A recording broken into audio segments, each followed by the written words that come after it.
नमस्कार, मैं श्वेता श्रीवास्तव। आज के वीडियो में हम लोग सीखेंगे 3 ताल में 1.5 गुण की लयकारी को लिपिबद्ध करना और पढ़ंत के माध्यम से इसे दिखाना। पढ़ंत में हम लोग सबसे पहले करेंगे काउंटिंग पे और उसके बाद हम लोग 3 ताल की मात्राओं के साथ इससे पढ़ंत करना सीखेंगे।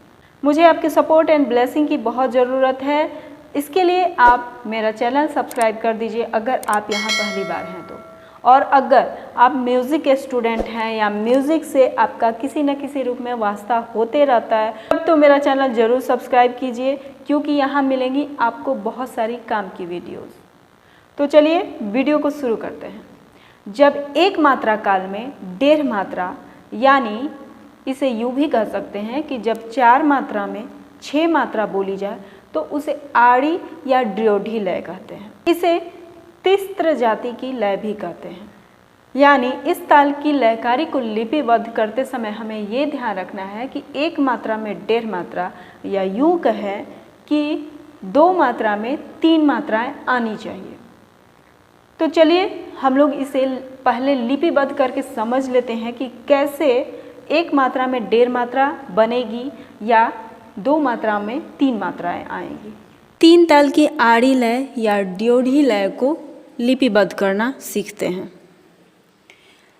सबसे पहले हमें 3 ताल की आड़ी या ड्योढ़ी लय लिखने के लिए 3 ताल को 3 बार लिखना होगा।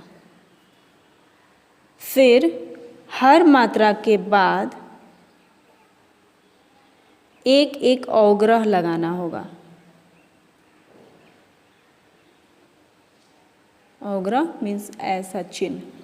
उसके बाद जब इतना कर लेंगे तो 3-3 मात्राओं का चंद्रकार बनाना होगा। फिर लास्ट में बारी आती है विभाग और ताली खाली लगाने की। तो जब इतना वर्क आप कर लेंगे तो आपके जो ये विभागों में बंटकर जब आएगा तो ये होगा 2 आवर्तन पूरा। मतलब 3 ताल की आड़ी लय सम से सम तक की 2 आवर्तनों में पूरी होगी। अब चलिए शुरू करते हैं हम लोग 3 ताल की आड़ी या ड्योढ़ी लय को लिपिबद्ध करना सीखना। सबसे पहले हमें 3 ताल को 3 बार लिख लेना है।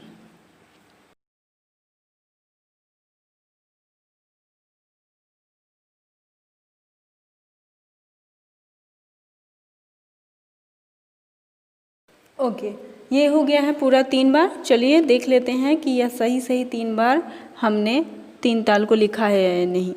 धा दिन दिन धा, धा दिन दिन धा, धा तिन तिन ता, ता दिन दिन धा। ये हो गया एक आवर्तन। धा दिन दिन धा, धा दिन दिन धा, धा तिन तिन ता, ता दिन दिन धा। ये दूसरा आवर्तन। तीसरा धा दिन दिन धा, धा दिन दिन धा, धा तिन तिन ता, ता दिन दिन धा। ये तीसरा।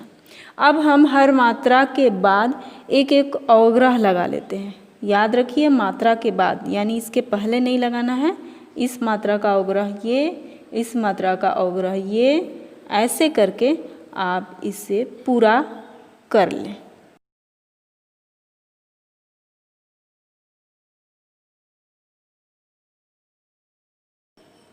ये हो गए अवग्रह पूरे। अब हम 3-3 मात्राओं को काउंट करके चंद्रकार में घेर लेते हैं। आप चाहे तो पीछे से भी घेर सकते हैं या आगे से भी, लेकिन पीछे से घेरना तब जरूरी होता है जब हम 3 ताल की आर लय का प्रारंभिक स्थान निकालकर लिपिबद्ध कर रहे हों। तो सबसे पहले हम यहाँ कर रहे हैं सम से सम तक का आड़ी लय या ड्योढ़ी लय को लिपिबद्ध करना सीखना। तो इसे कर लेते हैं। अब हमें 3-3 मात्रा का चंद्रकार लगाना है, जो कि प्लुत को भी, अवग्रह को भी एक मात्रा मानते हुए चंद्रकार लगाना है। और इसे लगाते समय ध्यान से लगाएं ताकि एक भी मात्रा किसी में एक्स्ट्रा न लग जाए और लास्ट में जाकर आपसे कोई गलती हो जाए और आप समझ ही नहीं पाए कि मिस्टेक्स कहाँ हुई है।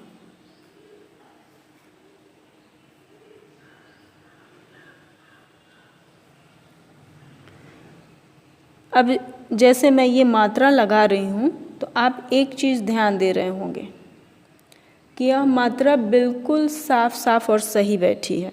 इससे पहले मैंने यही मात्रा जब अपने स्टूडेंट को समझाई थी तो मेरे से मिस हुआ था, जिसमें यहाँ ध्यान दीजिए कि कई बार अवग्रह को काट के यहाँ लाना पड़ा था, यहाँ से काट के यहाँ लाना पड़ा था, और फिर एक जगह मैंने मिस्टेक कर दी थी, इसमें 4 मात्राएं लगाई तो फिर वो सही से नहीं बैठा। ओके, तो आपको इसको सही से और साफ साफ बिना काट कूट की अगर लिखने का ट्रिक बताऊं तो मैं एक वर्ड में बोलूँगी कि एक लाइन में आप 12 मात्राओं को लिखिए और फिर अवग्रह लगाइए, तो आपके कहीं भी इधर उधर मात्राएं उठाकर नहीं लानी या ले जानी पड़ेगी। ओके, अब ये हो गए हैं 3-3 का चंद्राकार। अब इससे हमें आवर्तनों में ताली, खाली और विभाग देकर घेरना है। तो आपको पता है कि 3 ताल में कितनी तालियां, कितनी खालियां होती हैं या कैसे विभाग उसका घेरा जाता है। तो यहाँ भी आप वैसे ही लगा लें। आप जानते हैं कि हर विभाग में 4 मात्राएं होती हैं, तो पहले उसे काउंट करें। ये पूरे 3 को हमें एक मात्रा मानना है। जैसे 3 ताल की आर लय का परिभाषा ही यही होता है कि जब एक मात्रा काल में 1.5 मात्रा या 4 मात्रा काल में 6 मात्रा बोली जाए तो वह ड्योढ़ी लय हो जाती है। अब जैसे मैं ये बोलूँगी कि एक मात्रा में 1.5, तो धिन को आधा आधा काटना तो पॉसिबल नहीं है। ये बिस्कुट या चॉकलेट तो है नहीं जिसे हाफ करके आप किसी बच्चे को थमा दें। तो इसे हम ये समझते हैं कि 2 मात्रा में 3 मात्राएं आनी चाहिए। तो यहाँ देखिए ये 2 मात्राएं हैं और यहाँ आई हुई है 3 मात्राएं, 1 2 3। और फिर इसकी दूसरी एक परिभाषा बनती है कि जब एक मात्रा काल में 1.5 हुआ तो 1.5 तो नहीं क्लीन हमें दिखता है आंखों से, इसीलिए हमने अवग्रह लगाया है।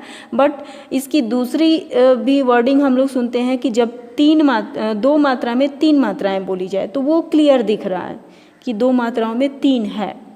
फिर इसकी तीसरी भी बात बोली जाती है कि जब 4 मात्रा में 6 आए तो यहाँ 4 मात्रा काउंट कीजिए। यहाँ आपका फिनिश हो रहा है 1 विभाग, तो आप ध्यान दीजिए, मात्रा काउंट कीजिए 1 2 3 4 5 6, यानी 4 में 6 मात्राएं आती हैं तो भी वो 3 ताल की आड़ी या ड्योढ़ी लय कही जाती है। तो हमें ये समझिए कि 1.5 गुण आपको प्रॉपर आँखों से दिखाई नहीं पड़ेगा, इसलिए हम अवग्रह लगा देते हैं, क्योंकि धिन कोई बांटने वाली चीज़ नहीं है। तो हमें इसको ऐसे समझना होगा कि 2 मात्राओं में 3 मात्राएं तो हमें दिखाई देती हैं, जिसे हम लोग 3/2 कहते हैं। फिर या 4 मात्राओं में हमें 6 दिखाई पड़ रहा है। तो ये वैसे ही है। अब हम इसे विभाग कंप्लीट कर लेते हैं। 1 2 3 4 कल लिखा लिया। नेक्स्ट है 1 2 3 4, 1 2 3 4, 1 2 3 4, 1 2 3 4, 1 2 3 4, 1 2 3 4, 1 2 3 4, फिनिश। अब देखिए यहाँ आपको 3 ताल का रूल्स पता होंगे कि 3 ताल में 4 विभाग होते हैं, बट यहाँ आप काउंट करेंगे तो पाएंगे 1 2 3 4 5 6 7 8 हो गए। यानी यहाँ मैंने पहले ही कहा था कि 3 ताल की आरी लय बनाने में 2 आवर्तन यूज होता है सम से सम तक का, क्योंकि सम से सम 2 आवर्तन बोलेंगे, क्योंकि सम से सम अगर हम बोलते हैं, एक यहाँ सम खत्म हो रहा है 16, यहाँ पे आके सम खत्म हो रहा है, तो यहाँ पे हमारा पूरा कंप्लीट मात्रा नहीं होता है, ये 1.5 गुण ही जाता है। ओके, एक मात्रा तो यहाँ खत्म हो रहा है और दूसरा आके यहाँ फिनिश हो जा रहा है। ओके, इसके बाद हम इसमें अब ताली खाली लगा लेते हैं। तो पहला विभाग आपको पता है सम, दूसरा दूसरी ताली, तीसरे में खाली, चौथे में तीसरी ताली। फिर ऐसे ही यहाँ भी लगा लीजिए।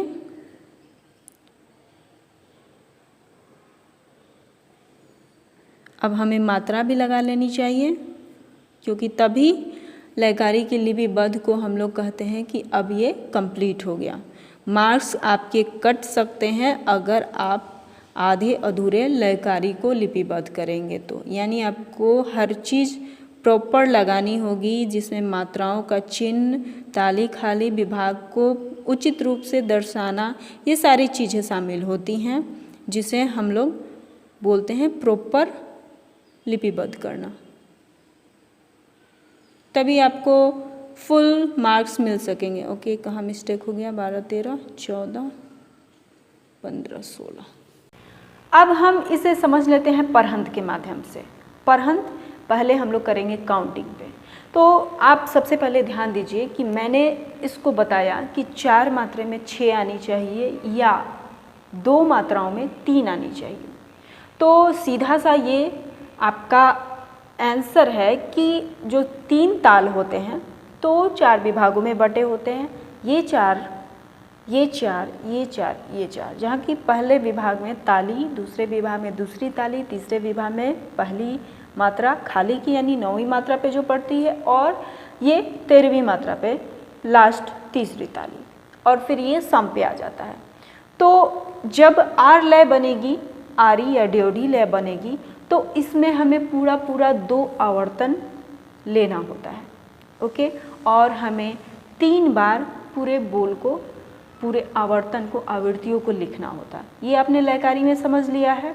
अब हमें जब सम से सम तक बोलना है तो पूरे 2 बार हम 16 4 4 4 4 4 4 4 4 ऐसे बोल के जाएंगे और फिर घूम के आएगा। मतलब हमें एक बार सम आएगा तो फिनिश वहाँ नहीं करना है, हमें फिर से एक बार दूसरा आवर्तन बोल के तब उसे सम पे लाना है। यानी सीधा सा ये आंसर है कि आपके 2 आवर्तन बेस चलेंगे, आपका जो मात्राएं ये उंगलियों और तालियों से जो दिखाएंगे, और 3 बार 3 आवृत्तियाँ मात्रा की या काउंटिंग की बोलनी है। अगर जैसे मान लीजिए आपने काउंट पे किया तो आप 1 से 16, 1 से 16, 1 से 16 3 बार बोलेंगे और वो 2 आवर्तन में फिनिश होगा। मतलब ये आपको ताली खाली उंगली जो लगानी है वो 2 बार पूरे सम पे जाकर फिर लौटेगा। जैसे ये 13 ख़त्म, अब इसके बाद फिर से एक बार और ये रिपीट होगा ये आवृत्ति, और 9वीं पे खाली दिखाएंगे और फिर 13वीं मात्रा लगाएंगे और तब ये जाकर फिनिश होगा। मतलब आड़ी या ड्योढ़ी लय आपके 2 आवर्तन में समाप्त होते हैं, और आवृत्तियाँ जो आप बोलते हैं, जो मुंह से बोलते हैं आप वर्ड्स या काउंटिंग या मात्राएं, वो पूरे 3 आवृत्तियाँ बोलनी होती हैं जिस भी ताल की आप कर रहे हैं। तो चलिए शुरू करते हैं। सबसे पहले इसे समझना, 4 मात्रा में 6 बोलना है, तो हमारा इसमें जो काउंटिंग जाएगा ना वो बैलेंस के साथ यहाँ 6 आप समाप्त करेंगे, और जैसे ही आप अगला क्लैप डालें तो वो उस क्लैप पे आप 7 या 7 बोलेंगे।